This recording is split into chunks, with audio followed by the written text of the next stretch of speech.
This is a soldering iron, and so is this, and so is this. This is lead-based solder, which contains, well, lead. It outgasses nasty fumes, which you really shouldn't inhale.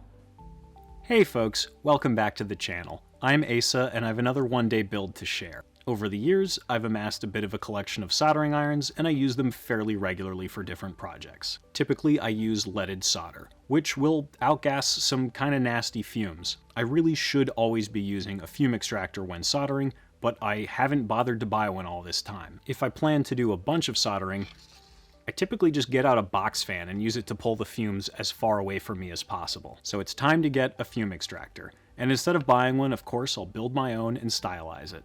I've been planning this project for a while, and then recently I was inspired by a video from Chris Borg. I'll put a link in the description. He designed and printed a great fume extractor shaped like Kirby. I think it's brilliant. My take on this project is going to be shaped like a Shure 55 classic vintage microphone. I went with a microphone model for two reasons. First, I just really like the aesthetics of these old vintage microphones. Second, I have attachment points and stands for mics and film equipment basically all over the place, so I always plan to use these as mount points for the fume extractor. Then I thought it would be kind of fun if I'm already using a mic stand, I might as well make the fume extractor shaped like a microphone. For project materials, I'm using replacement filters I bought on Amazon for other fume extractors. These were less than $2 each, they're really inexpensive. I got a little 50mm USB fan, this will pull the fumes away. I'll use my 3D printer to make a case for this. If you don't have one, a typical electronics project enclosure would work fine, or heck, you could even use a takeout container and punch a bunch of holes in it. Alright, we're going to use SolidWorks to model up the microphone enclosure. I'll print out the components, then I'll assemble and test.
After printing all the components, I drilled some holes in the enclosure that I built.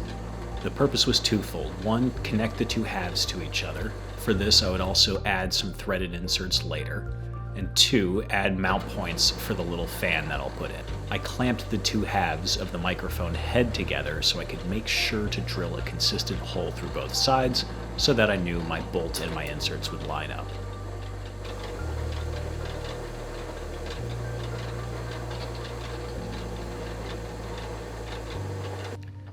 I started assembly by screwing the fan to the enclosure. I just drove the bolt into the plastic and that was good enough to hold.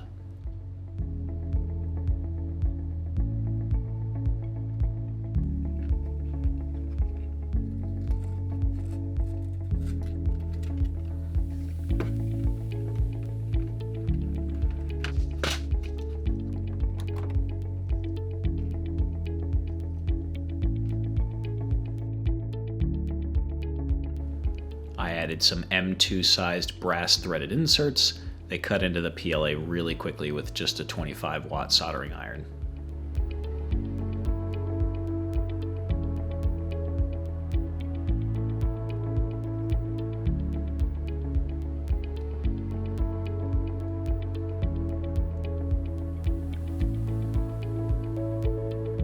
With the inserts finished, it was time to start wiring up the assembly. I added the switch in line with the USB fan.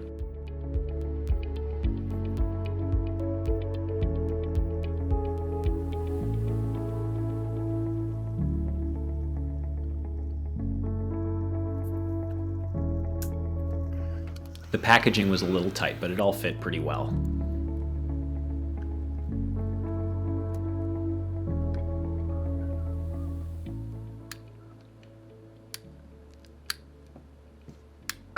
Good.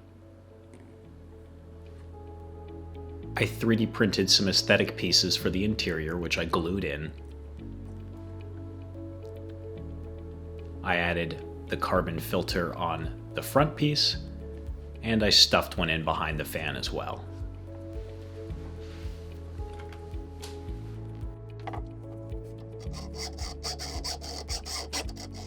I found a bolt with the closest length to what I needed and cut it down to size with a hacksaw.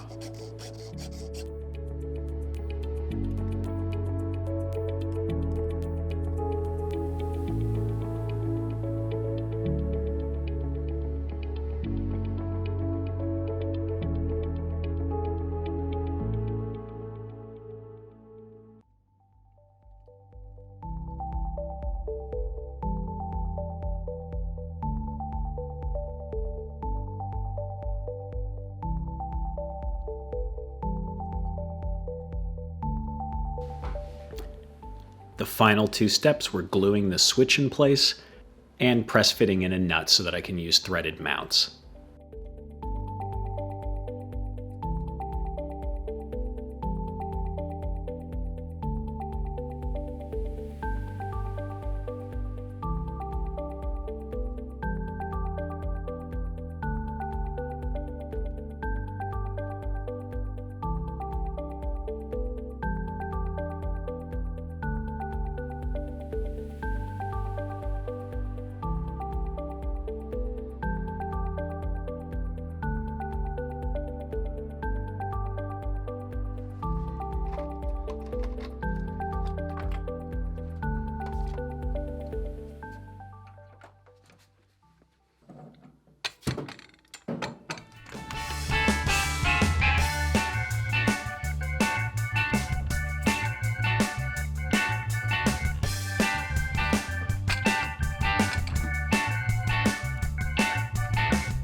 Alright, all finished. I'm really pleased with how this came out.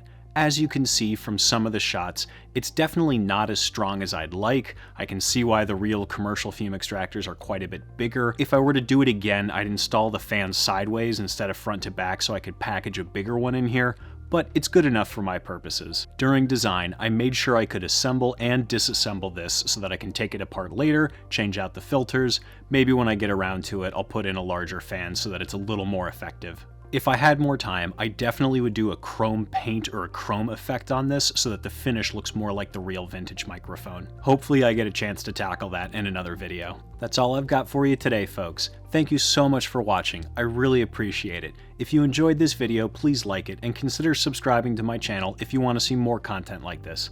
Thanks again.